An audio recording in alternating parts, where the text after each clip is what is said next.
আসসালামু আলাইকুম। আশা করছি সবাই ভালো আছেন। যারা আমাদের চ্যানেলের রেগুলার ফলোয়ার, আপনারা অনেকেই জানেন যে সেনজেনের ট্যুরিস্ট ভিসা সম্পর্কিত অনেক ইনফরমেশন দিয়ে থাকে, স্পেশালি যারা আমার ভিডিও ফলো করেন। সো অনেকেই প্রশ্ন করেন যে ইটালি আসলে কিভাবে যাওয়া যেতে পারে, বা অনেকেই ইন্টারেস্টেড আছেন যারা ইটালির ভিজিট ভিসার জন্য অ্যাপ্লাই করতে চাচ্ছেন। সো তাদের ক্ষেত্রে আমরা একটু ডিসকারেজ করি যে ইটালিতে হচ্ছে যারা যেতে আগ্রহী তারা ডিরেক্টলি ইটালিতে অ্যাপ্লিকেশন না করার। এটার কিছু রিজনস আছে। রিজনগুলো হচ্ছে, ফার্স্ট অফ অল, ইটালির যে অ্যাপয়েন্টমেন্ট ডেট পাওয়াটা এটা একটু হচ্ছে সময় সাপেক্ষ, কারণ এটা লঙ্গার একটা প্রসেস। যেমন অন্যান্য এম্বাসিতে ফুল প্রসেসিংটাই আপনার কিছু কিছু ক্ষেত্রে 1 মাসের মধ্যে কমপ্লিট হয়ে যায়, সেখানে ইটালির শুধু ভিসা অ্যাপ্লিকেশনের যে আপনার অ্যাপয়েন্টমেন্ট ডেটটা সেটাই আপনি 2 থেকে 2.5 মাস পরে হয়তো পাবেন। ধরেন আজকে আপনি অ্যাপয়েন্টমেন্ট নিলেন, আপনার অ্যাভেলেবল ডেটটা আসবে আরও 2-3 মাস পরে।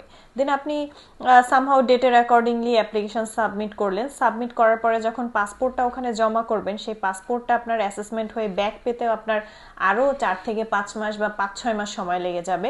শুধু এই প্রসেসিংটা কমপ্লিট হতেই আপনার অলমোস্ট 1 বছর শেষ হয়ে যাচ্ছে, ধরা যায় এরকম। সো সেক্ষেত্রে অনেকের প্ল্যান থাকে যে একটা কান্ট্রি হচ্ছে ভিজিট করে অথবা অ্যাপ্লাই করার পরে অন্য একটা কান্ট্রিতে ট্রাই করা, অথবা অনেকে হচ্ছে গিয়ে ফার্স্ট ওয়ার্ল্ড কান্ট্রির জন্য অ্যাপ্লিকেশন সাবমিট করে দেন হচ্ছে গিয়ে অন্য কোনো মিডল ইস্ট বা অন্য কোনো ইজিয়ার অ্যাভেলেবেল কান্ট্রিতে ভিজিট করতে চান বা ইন দ্য মিন টাইম করতে চান।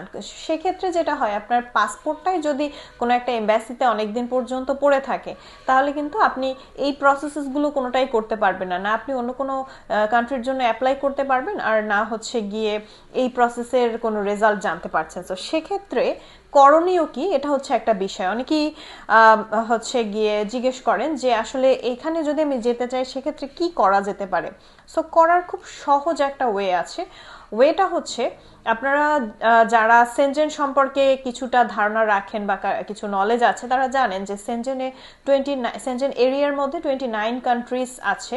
এই 29টা দেশের যে কোনো একটার ভিসা যদি আপনি অ্যাপ্রুভ হয় বা অ্যাপ্রুভাল পেয়ে যান, বাকি যে 28 কান্ট্রিজ আছে ওই ভিসা থেকেই আপনি যেতে পারবেন। কারণ সেনজেন এরিয়াটা এজন্যই আলাদাভাবে হচ্ছে মেনশন করা হয় যে সেনজেন ভিসা মানেই হচ্ছে সবগুলো দেশের ভিসা একসাথে পাচ্ছেন। সো যাদের টার্গেট, ধরেন আপনি ইটালিতে যাবেন বা ইটালিতে এন্টার করতে চান, তারা যেটা করবেন, আপনারা নেদারল্যান্ডসের জন্য অ্যাপ্লাই করতে পারেন। সো এক্ষেত্রে যেটা হবে, নেদারল্যান্ডসের কিন্তু অ্যাসেসমেন্ট টাইমটা কম, প্রসেসিং সিস্টেমটা একটু সহজ, প্লাস হচ্ছে আপনার পাসপোর্টটাও কিন্তু এই লং টাইমের জন্য হচ্ছে ব্লকড হয়ে যাবে না, বা ওখানে হচ্ছে ভিএফএসএ সাসপেন্ডেড থাকবে না। সো সেটা কিভাবে, সেটা আপনার ডকুমেন্টেশনগুলো যদি প্রপার থাকে, ডকুমেন্টেশনগুলো প্রপারলি হচ্ছে প্রসেস করে দেন যেটা করবেন, আপনি ফার্স্ট এন্ট্রিটা আপনি নেদারল্যান্ডসে দিবেন। সো নেদারল্যান্ডসে যদি আপনি অ্যাপ্লাই করেন, কয়েকটা বিষয় আপনি সহজ পাবেন। সেটা হচ্ছে, 1 নাম্বার, তাদের যেহেতু অ্যাসেসমেন্ট সিস্টেমটা একটু সহজ, তো আপনাদের ভিসা হওয়ার পসিবিলিটিটাও বেড়ে যাবে। নেদারল্যান্ডসের অ্যাপ্লিকেশন আপনি ভিএফএস এর যে অ্যাপয়েন্টমেন্ট ডেটটা 1 উইকের মধ্যে পেয়ে যাবেন। ধরেন আপনি যদি আজকে অ্যাপয়েন্টমেন্ট নিতে চান, আফটার 1 উইক আপনি নেক্সট উইকের যে কোনো একটা ডেট পেয়ে যাবেন, এরকম একটা বিষয়। সো 1 সপ্তাহের মধ্যে আপনি আপনার অ্যাপ্লিকেশন জমাও করতে পারছেন। দেন অ্যাপ্লিকেশন জমা করার 2 থেকে 3 সপ্তাহের মধ্যে আপনি রেজাল্ট পেয়ে যাবেন, সর্বোচ্চ 3 সপ্তাহ।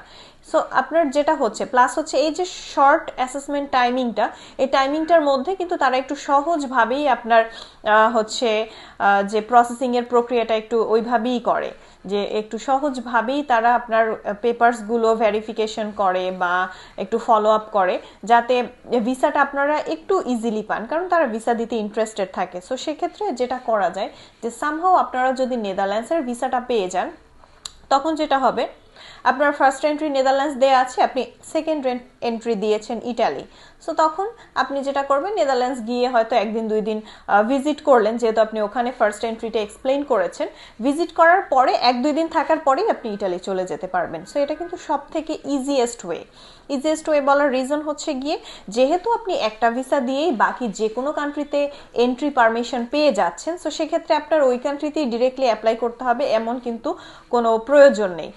সেক্ষেত্রে আপনার ওয়াইজ ডিসিশন হবে যেখানে আপনি কম সময় সময়ে এবং সহজভাবে অ্যাপ্লিকেশনটা হচ্ছে সাবমিট করতে পারবেন, এবং যেখানে একটু সহজে ভিসা পাওয়ার সম্ভাবনাটা বেশি থাকে সেখানেই আপনি অ্যাপ্লিকেশন করবেন, এবং সেই ভিসাটা যদি আপনার অ্যাপ্রুভাল হয়ে যায় তাহলে তো আপনি ওই ভিসার মাধ্যমেই আপনার ডিজায়ার্ড কান্ট্রিতে যেতে পারছেন।